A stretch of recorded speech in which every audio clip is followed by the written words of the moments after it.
Vous êtes bien sur Radio Off Basket, la radio qui vous parle de NBA, la radio qui vous écoute. Basketball, c'est mieux à la radio.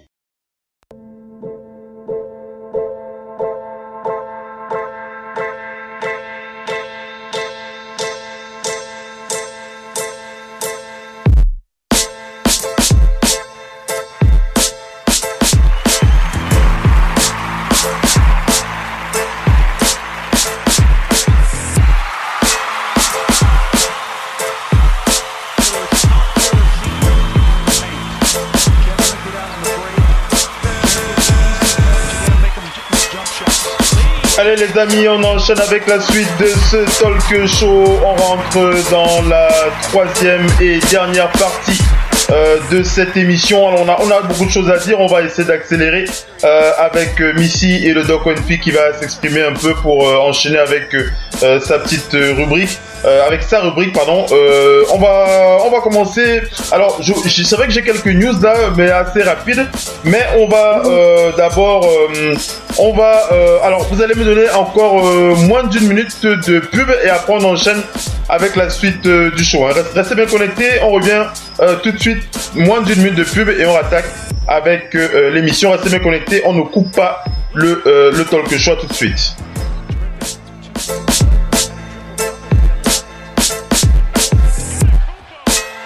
Jusqu'où ça va aller? Jusqu'où ça va aller, bordel de merde? Vous allez me dire? C'est la première fois que je vois une équipe aussi nulle s'asseoir dans ces vestiaires. Bande de fils de pute! Ces vestiaires, vous ne les méritez pas! Vu la façon dont vous jouez, ces vestiaires, vous ne les méritez pas! Oui, à quoi bon porter la tenue de votre club? Vous feriez mieux de jouer à poil! Putain de merde! C'est toujours pareil, à chaque début de match, j'ai envie de germer. Je peux plus supporter de vous voir jouer, je peux plus! C'est simple, il n'y en a pas un seul ici, pas un seul qui sait comment on gagne. On s'est fait rétamer les 4 derniers matchs. Et maintenant, il y en a marre. Si vous persistez à jouer comme vous jouez, on va encore l'avoir dans le cul ce soir. Ça me déprime tellement que je ne veux même pas en parler. J'en ai marre de me battre contre vous, bordel. Vous êtes l'équipe la plus nulle que j'ai jamais entraînée. Trouvez une solution. Vous êtes bien sur Radio Off Basket, la radio qui vous parle de NBA, la radio qui vous écoute. Basketball, c'est mieux à la radio. This season can't come soon enough. Why NBA history is always being rewritten. And why this game is about more than just basketball. There's a reason this fall is going to be hotter than the summer. Why 2 seconds can feel like an eternity. And why any city can become the center of the universe. Are you made for the Mamba mentality?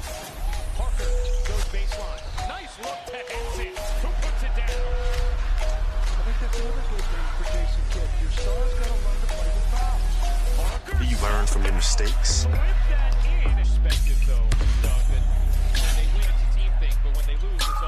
Can you draw strength from your failures?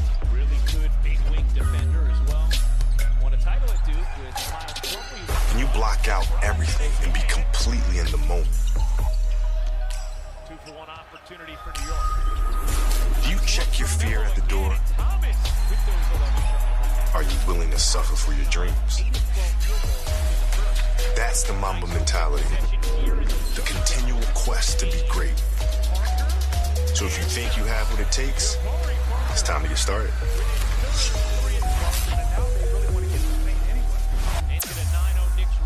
Vous êtes bien sur Radio Off Basket, la radio qui vous parle de NBA, la radio qui vous écoute.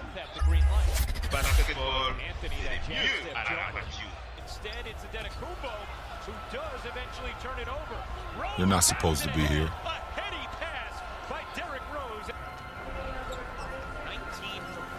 You're not supposed to get out of your neighborhood. You're not supposed to believe you can do it. Yeah, you were told you were going to be one of the greats. But they told so many others the same thing. You're not supposed to be here.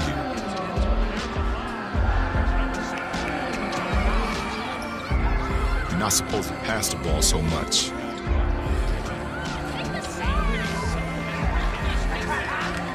Or play like a giant. No matter what. Dwayne Wade score up there with LeBron James out of Miami. Nice one from Anthony right to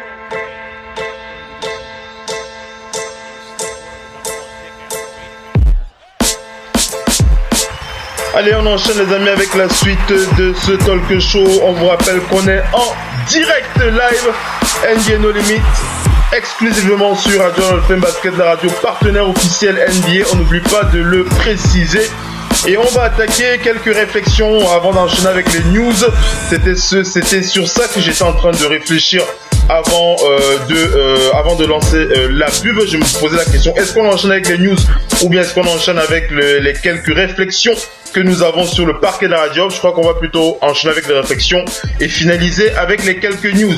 Alors, Missy, on va enchaîner avec les Spurs. On va parler de Kawhi Leonard, une situation compliquée de Kawhi Leonard. On a écouté le doc en off, on a écouté Missy, enfin j'ai écouté le doc en off et Missy.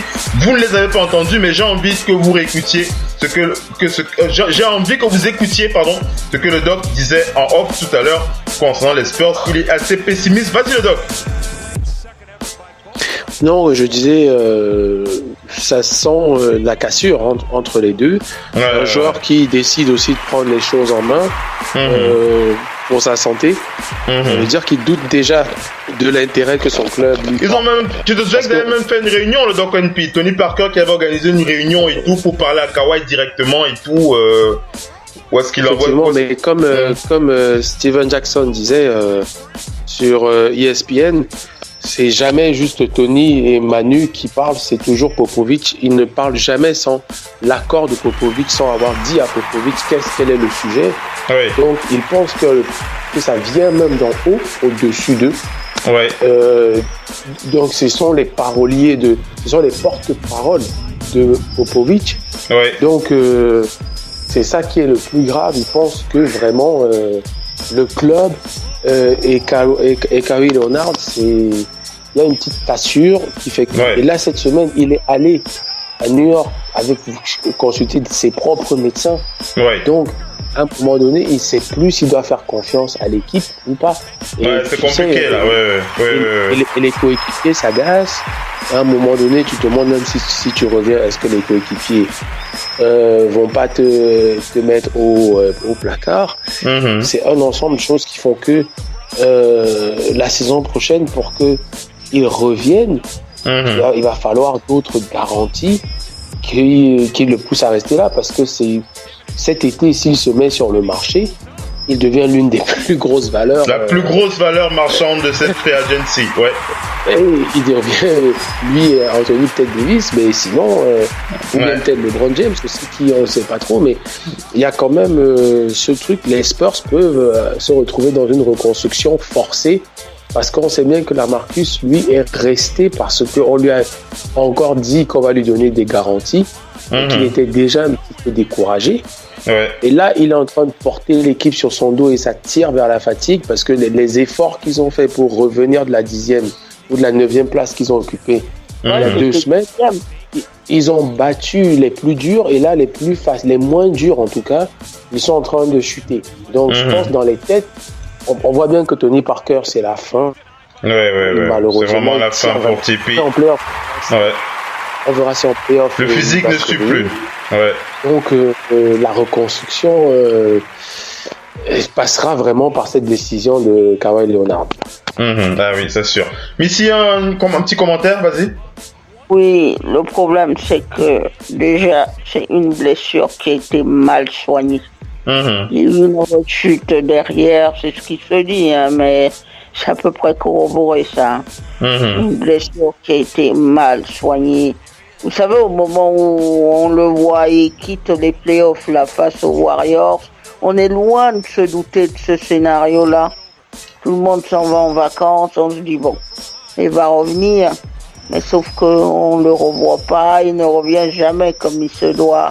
Ouais. Cette affaire-là, elle est même aux mains du syndicat des joueurs qui a mis à sa disposition un gymnase à New York dans lequel ils s'entraînent. Rendez-vous compte, le Texas et New York, c'est pas à proximité. Hein. Non, pas du tout. Qu'on se dit bien les choses, qu'on se rassure. Pour être aussi loin, ça veut dire qu'il y a quelque chose qui est cassé. Ouais, il y a un malaise. Il y a un malaise, en tout cas. Il y a un malaise quand on voit Greg Popovich qui dit « je n'en sais rien du tout », il sait forcément quelque chose. Bien sûr. Il n'a pas envie d'entrer dans les détails. Greg Popovich, déjà rien que quand vous lui tendez un micro, c'est pour dire oui, non. C'est pas lui qui va parler, ouais. C'est pas de sa bouche que vous allez entendre lui. Des choses. Maintenant, Kawhi Leonard, il a à mon avis aussi envie de préserver intact ses intérêts. Oui, donc c'est sûr, quelqu'un qui veut préserver ses intérêts on ne se répand pas dans la presse. Mais maintenant, le problème qu'a cette équipe des Spurs, c'est problématique hein, dans toute équipe de sport co. Ça existe aussi bien dans le foot, dans le basket, dans tout ce que vous voulez. C'est quand vous êtes au top pendant des années et que vous gagnez, c'est difficile de préparer l'avenir. C'est extrêmement compliqué. Parce que quand vous ne pouvez pas remplacer les gens qui sont au top. C'est pas possible. Après maintenant, c'est difficile. Après maintenant, ils avaient fait le bon choix avec Kawhi Leonard. Il y a cette affaire qui fait que les coéquipiers sont aussi dans l'incertitude.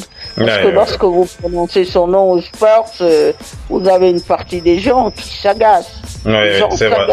C'est réel parce que eux, ils sont là, ils fournissent les efforts. On perd ils viennent en conférence de presse, c'est pour s'entendre parler d'un coéquipier dont ils ne savent pas s'il va revenir ou pas. C'est compliqué. Et quand. C'est compliqué. Allez, on va enchaîner la deuxième réflexion de ce soir. La deuxième réflexion de ce soir. On va parler des Warriors. On va parler des Warriors. La décision, l'une des décisions les plus importantes de la saison des Warriors, c'est celle qu'ils vont prendre avec le cas Quinn Cook. On va laisser Missy s'exprimer là-dessus. Il y a le Doc NP qui va donner son avis. Vas-y Missy, tu peux rappelle déjà les événements pour les auditeurs, pour ceux qui la blessure de Stephen Curry. Oui, a modifié tout. Rendez-vous compte, à chaque fois qu'il s'est blessé, il est revenu. À chaque fois, la blessure est revenue. Donc, plutôt que de jouer avec le feu, il y a une réflexion qui s'est faite au niveau des coachs et du staff médical des Warriors qui tentent à préserver Steph Curry de lui-même déjà. Parce que si vous le laissez sur un terrain, il va jouer et ça tire. Ça va tirer de partout. La blessure est sérieuse. Faut pas se mentir. Ça aurait été une blessure anodine, on l'aurait revu. Une blessure sérieuse, sa cheville depuis le début de sa carrière est fragilisée. Or, ces dernières années, on sait qu'il a énormément joué, scoré beaucoup. Il y a l'historique des blessures. L'historique, vous n'y pouvez rien sur l'historique des blessures parce que les blessures, elles ont été certes soignées, mais elles disparaissent pas. Alors, et pour revenir à la décision concernant Quinn Cook, vas-y. Donc, c'est pour ça que j'aimerais sur Quinn Cook. Aujourd'hui, il leur faut un meneur de jeu. Parce que croire qu'ils vont jouer sans meneur de jeu, ça va être compliqué. La personne qu'on voyait nous autres quand on regarde les matchs, la personne qu'on voit qui peut occuper ce rôle-là, c'est Damon Green. Damon Green, c'est compliqué cette saison parce que quand vous jouez les Rockets ou vous jouez même le Thunder, il faut être défensivement présent. Dernièrement, ils ont le Thunder, non pas parce qu'ils étaient meilleurs qu'eux, parce que défensivement, ils ont été présents. Et meilleurs que le Thunder. C'est sur la défense que c'est joué. C'est clair. Le Doc NP, comment est-ce que tu réagis par rapport Le doc. Et que j'ai pas trop compris la décision à prendre pour Quinn Cook. C'est s'il doit être coupé. En fait, le contrat, il s'agit de savoir s'ils vont le garder ou bien s'ils vont le prolonger. S'ils le gardent pas, il faut le remplacer. Ouais. Pour moi, ils sont obligés carrément de le garder.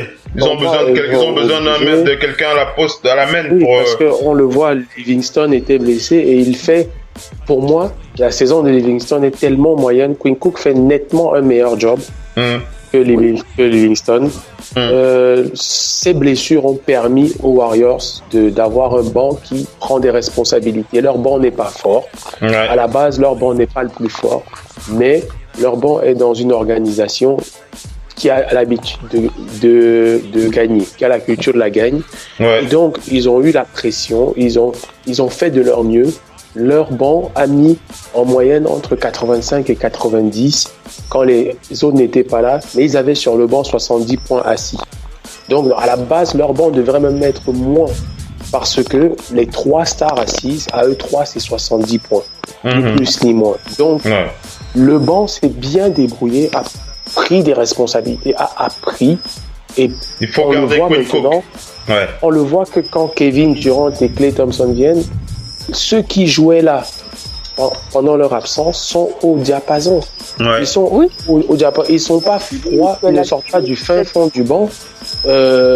Ils sont pas surpris, donc ils ont pris l'habitude déjà de jouer, de prendre responsabilité. Et lui, le boulot qu'il fait, je suis agréablement surpris. Il y a lui et Damian Jones. Ouais. C'est vraiment du costaud. C'est du costaud. Et Livingston est tellement incertain physiquement que se débarrasser du dernier meneur qu'il resterait, ce serait une mauvaise décision. Ce serait une très mauvaise, surtout pour un premier tour de play-off. Une très mauvaise décision. Ouais. On ne peut pas commencer qu'avec Livingston. Ça n'a pas de sens. C'est clair. Et puis, vas-y, conclue ici, après j'enchaîne. Vas-y. Une dernière chose, c'est surtout qu'on l'a vu dans le match face au Thunder. Quand on a fait la faute sur lui, on l'a envoyé sur la ligne des lancers francs. Ouais. Il est venu tranquillement, il n'a même pas tremblé. Ces 2 lancers francs sont tombés dedans. Inside. Pour le conserver, il faut se séparer d'un 16e. Il faut se séparer d'un joueur. Il a joué contre moi. Et donc maintenant, le choix qui serait fait, c'est Omer Caspi qui est blessé. Ça va être compliqué. Mais je crois que, comme le Doc Owenpi l'a dit, la saison la plus sage, ce serait de le prolonger pour le reste de la saison. C'est ce qu'ils auraient de mieux à faire. Vas-y, termine et après j'enchaîne. Juste, ils veulent le conserver pour plusieurs saisons. Pour plusieurs saisons, c'est ça. Donc on enchaîne, on reste sur le même sujet concernant les blessures et les remplaçants des blessés. Puisqu'on va diffuser cette info concernant Kyrie Irving, on lui a envoyé un gros big up en début de talk show. C'est Shams Charania qui précise que Kyrie Irving, les Celtics ont signé Jonathan Gibson. Jonathan Gibson qui sera donc qui va tenter de combler, on va dire ça comme ça, le manque, l'absence de Kyrie Irving. On rappelle pour ceux qui l'auraient oublié que Kyrie va se faire opérer du genou. Il ne sera donc pas présent pendant cette fin de saison régulière et aussi pendant les playoffs. Donc voilà pour la signature de ce joueur. J'ai donné son nom tout à l'heure. Jonathan, l'arrière Jonathan Gibson. J'étais en train de regarder dans mes notes là. On rappelle qu'il a 30 ans, Jonathan Gibson. On rappelle qu'il a joué, j'étais en train de regarder un peu, il a joué en Chine. Jonathan Gibson, il vient de la Chine. Il a joué en Chine où il tournait à 33 points par match avec les Guindao Basketball Club. C'est un joueur de 6.2. Il a joué pour les Mavericks de Dallas, c'était la saison dernière, Et en 17 matchs, il avait scoré 6 points par match. 6 points de moyenne par match en 17 matchs. avant de rejoindre la Chine et de tourner à 33 points, 33,7 points pour être plus précis. C'est lui qui va donc remplacer Kyrie, enfin c'est lui qui sera là en attendant, pour combler l'absence de Kyrie. Voilà. J'enchaîne rapidement avec les autres news pour rappeler que Kobe Bryant sera de retour, pas sur les parquets. Voilà, je sais que vous m'attendiez pas sur ce côté-là. Il sera de retour, pas sur les parquets, mais en tant qu'analyste, il aura une sorte de show spécial, un peu à la Kevin Garnett. Vous connaissez le show de Kevin Garnett sur c'est quoi encore le nom de la chaîne là? J'ai oublié le nom de la chaîne et le nom de son émission, mais Kevin Garnett qui a aussi un show à lui. Kobe Bryant qui sera donc de retour du côté de ESPN+. Il aura un show spécial de 15 épisodes uniquement dédié à lui, où il aura donc la possibilité de donner son avis en tant qu'expert pour les playoffs. Ce sera pendant l'intégralité des playoffs et pendant l'intégralité des NBA Finals. On rappelle que ce show sera intégralement écrit, créé et produit par Kobe Bryant himself. Vous savez, quand Kobe fait quelque chose, il le fait toujours bien et généralement il le fait toujours, je vais pas dire seul, mais en tout cas il le fait toujours bien. Hein, Missy? Kobe, c'est hyper. Hein? Il a eu un Oscar récemment. N'oubliez pas son Oscar, son Oscar avec son Dear Basketball. Dear Basketball. Il est au comité de candidature de la candidature de LA. Donc, voilà, Kobe Bryant. Voilà, il est là. Voilà. Ne manquez pas ça. Alors, je donne la date. Rapidement parce que c'est la dernière petite info que je voulais donner. La date pour le show de Kobe, ça démarre le 12 avril. Voilà, ça démarre le 12 avril. Voilà, c'est clair comme ça démarre le 12 avril. Ce sera sur ESPN+. Je vais pas appeler ça de Kobe Bryant Show, mais en tout cas, le titre vous sera donné bientôt. Voilà, il aura son show à partir du 12 avril sur ESPN+. On enchaîne rapidement avec les news. On va aller du côté des Spurs qui vont envoyer le joueur Derek White du côté des Austin Spurs, du côté de la NBA G League. Derek White, c'est Paul Garcia qui donne l'info. Derek White qui va rejoindre l'équipe des Austin Spurs en NBA G League. On revient sur Kobe Bryant, une info comme ça pour Kobe. Si vous êtes fan, qui n'est pas fan de Kobe? Il y a très très peu qui sont pas fans de ce magnifique joueur. Si vous avez apprécié la chaussure qu'il a portée lors de son dernier match, la chaussure, la Soul Collector Kobe de Mamba Day, la Kobe Nike Proto de Mamba Day qui va ressortir le 13 avril. Si vous avez manqué cette chaussure, la dernière de Kobe de Mamba Day, la Proto Nike Mamba Day Soul Collector by Kobe Bryant, ce sera le 13 avril pour trouver cette chaussure chez tous les fournisseurs où vous avez l'habitude de vous fournir en basket. Est-ce que le doc m'entend? Ah, le doc qui a un petit souci avec sa connexion. J'enchaîne avec les news pour parler d'un joueur du côté des Bulls de Chicago qui se sent bien. Il se sent même très très bien puisqu'il a démarré avec cette franchise des Bulls il y a encore quelques jours, puisqu'il n'a pas dépassé les 5 matchs avec cette équipe. Il s'agit de Sean Kilpatrick qui se sent très très bien, très très à l'aise avec cette équipe des Bulls de Chicago. Sean Kilpatrick qui malgré le fait qu'il n'ait joué que 5 matchs, il tourne quand même à 13 points en 22 minutes. On n'oublie pas le dernier carton face aux Hornets de Charlotte où il avait scoré 19 points dans le dernier carton. Donc le système offensif des Bulls lui plaît assez. Il a déclaré aux journalistes il pense qu'il correspond bien à ce que les Bulls essayent de faire. Et Fred Weber qui a vraiment apprécié il apprécie vraiment ce que fait Sean Kilpatrick actuellement avec les Bulls, même si c'est la fin de saison et qu'on n'en a plus rien à faire. Il a quand même déclaré Sean Kilpatrick n'a peur d'aucun moment, il frappe de gros coups, il participe également à l'autre bout du terrain et il arrive à la ligne des lancers francs et il nous aide vraiment à faire ce qu'il faut pour nous améliorer. Donc voilà, Sean Kilpatrick qui évolue bien, c'est du côté des Bulls de Chicago. Missy, tu voulais parler des Pistons de Détroit? Missy? Non, on avait dit juste que... Je disais juste que les Pistons de Détroit ont été envoyés en vacances. Ouais, ils ont été envoyés en vacances par les Sixers, c'est bien ça, hein? Oui, par les Sixers, c'est... C'est dommage, non? C'est dommage, non? On les attendait quand même en playoff, cette équipe, en début de saison. Oui, on les entendait, mais même leur coach... Van Gundy, il a dit cette équipe elle est bizarre. Elle est bizarre, oui, on les attendait en playoff quand même, hein, mais bon, c'est vrai que ils ont leur meneur qui est problématique. Parce que Reggie Jackson avec les blessures, il est pas trop là et l'alchimie, l'euphorie de l'arrivée de Blake Griffin est rapidement retombée. Et là, c'est bon pour moi. Oui. Donc cette euphorie-là est rapidement retombée. Il faut dire que les Sixers marchent vraiment bien en ce moment. C'est la 12e victoire de suite. Une si longue série de Sixers, il faut remonter, je crois, en 1990. C'est extrêmement loin. Et puis, ils ont, à mon avis, le rookie de l'année en ce moment.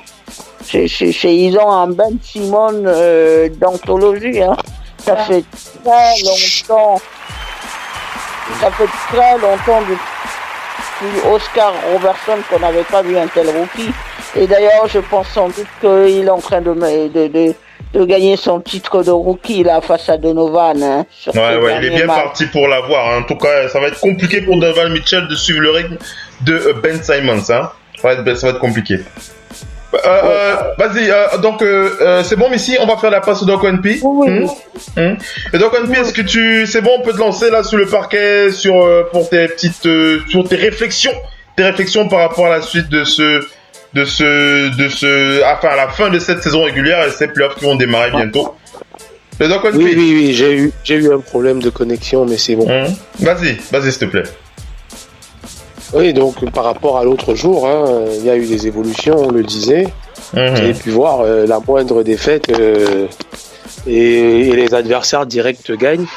Ça complique les choses considérablement, notamment pour certaines équipes dont on parlait, des cadors à l'ouest. De toute façon, ce sont tous les cadors de début de saison qui sont en train de se battre pour de la 5e voire la 4e jusqu'à la 8e place.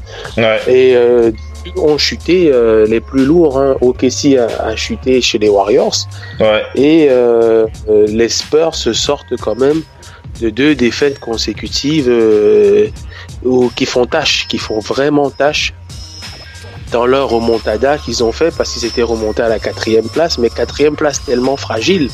Comment aller perdre chez les Clippers et ensuite chez les Lakers alors qu'ils sont restés dans la même ville, donc il n'y a pas eu vraiment un déplacement éprouvant. On peut mettre ça peut-être sur le manque. Pourtant, le banc, il est quand même profond, mais est-ce que ça manque de talent au fond du banc? Mais les Spurs sont en train de s'essouffler à l'heure actuelle. Pour illustrer un petit peu ça à nos auditeurs, on va parler d'abord de ce classement à l'ouest où les Blazers ont fait leur trou. Les Blazers, à 3 victoires du Jazz, sont quasiment sûrs d'être 3e. De toute façon, c'est la seule équipe. Il n'y a que 3 équipes à l'ouest qui ont clinch leur spot playoff. C'est les 3 premiers. Jusqu'au Jazz, ça peut encore sauter. En tout cas, uniquement. Et donc, le Jazz est 4e avec 45-33. Les Spurs ont 45-34. Donc, c'est une défaite de plus. Le Thunder, 45-34. Les Wolves, 44-34. Et les Pelicans à 44-34. Mais alors, le problème qui se complique, Phil, c'est que derrière les Pelicans, le 9e à 43-35, et c'est les Nuggets de Denver. De Denver. Et derrière eux, les Clippers sont juste à 2 victoires aussi, à 42-36.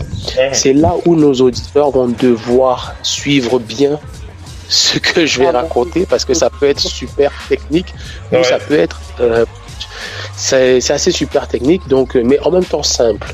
Oui, vas-y. C'est-à-dire, ce soir, les Nuggets reçoivent les Timberwolves. Oui. C'est déjà la première nouvelle et c'est le plus gros enjeu de ce soir. C'est le premier parce qu'il y a un deuxième. Oui. Pourquoi? Je te complète pour préciser que Jimmy Butler sera de retour ce soir. Sera de retour ce soir, c'est annoncé. Il sera de retour ce soir. Vas-y. Voilà. Donc, ils ont vu l'enjeu eux-mêmes, Phil. Oui. Ils ont vu l'enjeu eux-mêmes. Pourquoi? Parce que tout simplement, ce soir, en cas de victoire, les Nuggets rentrent à cette place qu'occupent les Wolves. Ouais. Et parce que tout simplement, les Nuggets auront 44-35 et les Wolves auront aussi 44-35. Mais il s'avère que dans cette saison, les Nuggets mènent entre les deux. Les auditeurs ne savent pas pourquoi il y a souvent ce nombre de victoires entre deux équipes. Qui a gagné le duel de la saison? C'est dans ces moments-ci que ça compte. Ouais. C'est dans ces moments-ci que ça compte. Donc les Nuggets, ce soir, on va assister à un des plus beaux matchs pour moi de la saison parce que c'est deux équipes offensives, deux défenses passoires. Mais comment ce sera beau parce que aux dernières nouvelles, certes, les Timberwolves ont quelques blessés et les Nuggets aussi, mais l'armada en général est présente. Et tu viens de le dire, Jimmy Butler est de retour. Ouais. Mais ce n'est pas tout. Ce n'est pas tout à l'Ouest parce que le Jazz, qui a réussi à revenir jusqu'à la quatrième place ô combien fragile, parce que même nombre de victoires que les Spurs et le Thunder, mais à une victoire seulement des trois autres derrière, le Jazz reçoit les Clippers. C'est le dernier match aussi pour les Clippers pour espérer ces playoffs. C'est une finale aussi pour eux. Les Clippers se placent au Jazz avec la ferme intention de survivre, de maintenir l'espoir, parce qu'en cas de défaite, ça ferait déjà un petit écart si les Nuggets gagnent ou si les Timberwolves gagnent. Quoi qu'il se passe, un des deux va gagner. Donc, ce qui fait que l'autre enjeu de ce soir est celui-là. Et c'est pour cela que les Clippers, l'autre jour, n'ont pas laissé aux Spurs le loisir de les éliminer totalement des playoffs. Parce que les Clippers, je le disais mardi, à la moindre défaite, c'est fini pour eux. Ils doivent tout gagner. Donc, les Clippers ont réussi cet exploit et donc ont le choix, mais ont ce loisir d'aller rêver encore des playoffs. Mais jusque-là, Phil, ce n'est pas tout encore. Ce soir, par rapport au match d'hier, on a encore des enjeux. Ceux qui ont vu les Pelicans jouer hier ont massacré les Memphis Grizzlies qui ces derniers temps créaient des surprises parce que les Pelicans aussi sont dans cette optique. Et c'est pour ça que les Spurs, on s'est demandé comment les Spurs ont pu laisser ce match aux Lakers hier alors que les Pelicans avaient joué avant eux par la force du décalage horaire. Et ils avaient vu la victoire des Pelicans. Mais ce soir, donc, Phil, les Pelicans vont s'asseoir et regarder ce qui va se passer jusque-là avec un petit bonbon dans la bouche parce que ces deux duels qui se produisent ce soir leur permettront à eux de savoir ce qu'ils doivent faire quand? Demain. Parce que les Pelicans vont écraser les Phoenix Suns demain. C'est pour ça que je dis les Pelicans sont au calme ce soir parce que le déplacement à Phoenix, il ne faut pas déjà vendre la peau de l'ours avant de l'avoir tué, certes. Mais actuellement, ça ne va plus rigoler. Demain, les hommes d'Anthony Davis se déplacent à Phoenix, c'est le match le plus easy. Tandis que les Timberwolves, en back-to-back, vont à Los Angeles. Los Angeles qui s'est offert le scalp des Spurs.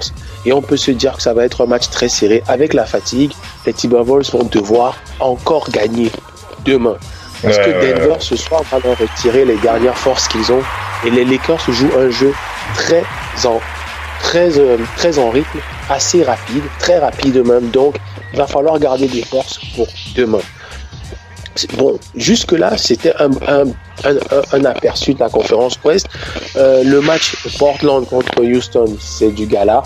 Ouais. Ça va être vraiment un match pour déjà se jauger pour la demi-finale de conférence éventuelle et se dire, écoutez, on est plus fort que vous.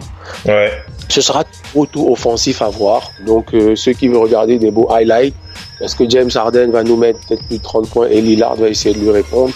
Allez regarder ça, mais c'est pas trop ce qui nous intéresse. Niveau conférence Est, conférence Est aussi, ça va être assez tendu parce que les Sixers hier ont donné du fil à retordre aux Cavaliers qui attendent un faux pas pour dormir tranquille et dire on a cette 3e place. Malheureusement, les Sixers ne lâchent rien du tout. Donc, la venue des Wizards ce soir dans la Quickie Arena donc impose aux Cavs une victoire ou rien du tout. Ouais. On peut se dire que c'est une victoire. Pourquoi? Parce que les Wizards, selon moi, ne cherchent pas cette 6e place. Ouais. Selon moi, les Wizards ne cherchent pas, ils ne sont pas dans le forcing. Ils sont déjà qualifiés pour les playoffs. Et je peux vous dire, les Wizards, entre la 7e et la 8e place, ils sont bien. Vaut mieux jouer les Celtics qui seront déjà privés de Kyrie Irving, mais aussi n'auront pas revenu tout le monde, selon eux, ou les Raptors qui en playoff sont souvent un peu bancals, que d'aller affronter le LeBron James au premier tour sans avoir un poste 3 autoporteur va se faire marcher dessus. Je pense, selon moi, que le Heat en 6e est plus à même de jouer les Cavs et les Wizards le savent. En tout cas, les Wizards viennent à leur 7e place, mais par contre, les Cavs, eux, à leur 3e place qui est menacée. Ce soir, celui qui veut jouer un bon ticket de paris sportif peut placer une victoire écrasante des Cavaliers. Je ne peux pas jurer dessus, mais entre les deux, les Wizards sont ceux qui ont rien à perdre. Je ne pense pas qu'ils essayent de choper la 6e place à Miami, parce que de toute façon, la 5e place est déjà hors de portée. Les Pacers sont trop loin de ces deux équipes.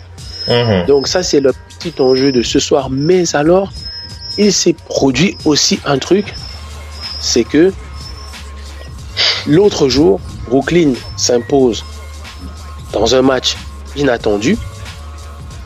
Mais ce soir, Brooklyn va chez les Bucks. Est-ce que les Bucks veulent jouer les Raptors au premier tour ou se battre pour jouer les Celtics? Quel est l'affrontement qui leur vend le mieux? Quel est l'affrontement qui leur vend le mieux? Ce soir, les Bucks devront en décider face aux Nets. Est-ce que le match, ils vont le jouer easy et se dire, de toute façon, les Raptors nous vont le mieux, on va jouer un jeu offensif, ils n'ont pas une si grande défense, ou ils vont se dire, allons choper cette 7e place pour aller jouer contre des Celtics diminués. Mais on l'a vu, les Celtics sont virtuellement diminués parce que sur le terrain, quand tous leurs hommes sont là, ils enchaînent des victoires. Donc le choix va être un jeu offensif contre des Raptors ou un match serré, un duel de 4 à 5 à 7 matchs serrés contre les Celtics. Donc voilà un petit peu les enjeux. Là actuellement, la grosse différence entre les deux conférences, c'est que à l'Est, on connaît les 8 qualifiés. Donc c'est un jeu juste maintenant de qui j'affronte au premier tour, ou est-ce que je peux avoir l'avantage du terrain au moins les deux premiers tours, parce que avoir cette 3e place, c'est un petit peu ça. Ou qui j'affronte parmi les 8e, 7e, 6e, qui ils veulent affronter au premier tour. Donc, alors qu'à l'Ouest, il n'y a pas encore de qualifiés du 5e jusqu'au 8e. Donc, ça reste super passionnant. Et les matchs de ce soir, notamment à l'Ouest, c'est vraiment, on attendait ça, c'est au mieux de nos attentes. Et malheureusement, des blessures, parce que je pense que avec DeMarcus Cousins et Butler, Il y a beaucoup de choses qui seraient déjà fixées dans cette conférence Ouest. Bon, ce n'est pas pour nous de pleurer. Ça va être chaud. Ça va être très très très chaud. Ça va être très très très chaud comme vous l'avez entendu avec le doc ONP. Et je vais terminer avec ces dernières news. On va être du côté des Pelicans pour rappeler que les Pelicans ont signé le joueur Jordan Crawford qui a signé donc avec les Pelicans. On rappelle qu'il tourne à 9 points, 1 rebond, 4,5 passes en 18 minutes de temps de jeu. On rappelle que Jordan Crawford va pouvoir combler l'absence de Ian Clark. On rappelle que Ian Clark a une blessure à la cheville assez sérieuse. Je l'ai déjà annoncé du côté des Minnesota Timberwolves. Le retour de Jimmy Butler, c'est ce soir, ce jeudi. Jimmy Butler est de retour sur les parquets de la NBA. Jimmy Butler qui a dit « Je me sens bien, je me sens en forme, je me sens... je mets des ballons dans le panier. Je suis prêt à revenir sur le parquet. Je suis prêt à aider mes coéquipiers. » Ça a été très dur. C'était très dur tous ces derniers jours, mais j'ai pris ma décision avec le staff et le staff de technique, enfin les médecins, voilà. Tout le monde est d'accord pour que je rejoue et voilà, je suis prêt à rejouer. Donc Jimmy Butler sera là ce soir. On a parlé de Landry Noko, le Camerounais meilleur défenseur de la NBA G-League. Le Doc P, tu as vu l'info, non? Non, j'ai même pas vu cette info. Landry Noko NBA G-League chez les Grand Rapids. On rappelle cette équipe affiliée là au Pistons de Détroit. Landry Noko qui est donc meilleur défenseur de la NBA G-League. Et la NBA G-League qui a élu le meilleur rookie de l'année. Il s'agit de Antonio Blakeney. Antonio Blakeney, c'est un joueur qui a tourné. Il vient de LSU, il a tourné à 32 points, 6 rebonds, 3 passes, une interception en 32 matchs pour les Windy City. On rappelle que du côté de la NBA G-League, voilà, le best rookie est déjà connu, c'est Antonio Blakeney. Donc voilà, et on va terminer avec les Hornets de Charlotte qui sont prêts de signer un deal avec leur futur GM. On en avait déjà parlé, il s'agit de l'ex-GM des Lakers, Mitch Kupchak, qui va signer très très prochainement avec les Hornets de Charlotte. Michael Jordan et Mitch Kupchak qui vont arriver à un accord très très prochainement. On va le confirmer bientôt. On n'oublie pas de préciser qu'il s'était séparé, il avait été viré par les Lakers, par Magic Johnson et les Lakers. C'était en 2017. Donc voilà. Pour le show de ce soir, on est arrivé à la fin de ce talk show. J'ai déjà parlé de Kobe, etc. Voilà, j'ai terminé avec les infos. On va remercier Missy, une belle soirée encore autour des news de la NBA. Oui, encore une belle soirée avec toi, ça nous a fait très plaisir. Merci Missy d'avoir été là ce soir. La mauvaise nouvelle là des Celtics m'a un peu refroidi. Ouais. Ça va aller. Supporter des Celtics aujourd'hui, supporter des Celtics pour toujours. Hein. Ah là. C'est sur ce mot que Missy vous envoie son punchline de cette fin d'émission. Ça nous fait extrêmement plaisir, Missy. Alors, je rappelle aux auditeurs, on va donner rendez-vous à nos fidèles auditeurs mardi prochain, hein, parce que pour ce week-end, ça va être un peu bousculé là. Donc, on va donner rendez-vous à nos fidèles auditeurs mardi prochain. Pour le NBA de Big NBA Show, on prépare un gros débat là. On a déjà lancé les invitations en event sur Facebook. On a un gros débat là. Le débat c'est est-ce que vous pensez que Oklahoma City a raté sa saison tout simplement. On va faire un gros bilan sur Oklahoma City. On va parler de Carmelo Anthony, on va parler de Paul George, on va parler de Russell Westbrook. Un gros débat mardi prochain. Ne manquez pas ça, ce sera à partir de 23h heure de Paris, 22h heure du Cameroun, 21h heure de l'Angleterre. Ne manquez pas ça. Le Doc NP, on va se donner rendez-vous mardi prochain, hein, le Doc. Oui, bien sûr, à mardi prochain, on sera nettement plus fixé. Donc, ce sera vraiment les derniers matchs de la saison. Voilà. Donc, ça va faire plaisir. Donc, ce débat aura toute sa place parce que ça se dit au moment où on va le faire. OKC sera soit éliminé, soit un match d'élimination, on n'en sait rien. Voilà, et voilà, ça tombe très bien comme l'a dit le Doc. Missy, merci, on a déjà coupé. Merci, allez, merci à tous. À mardi prochain, à partir de 23h, heure de Paris, 22h, heure du Cameroun, 21h, heure de l'Angleterre.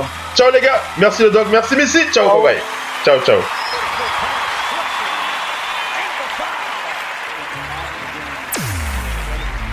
êtes bien sur Radio Hors Parquet, la radio qui vous parle de NBA, la radio qui vous écoute. Basketball, c'est mieux à la radio.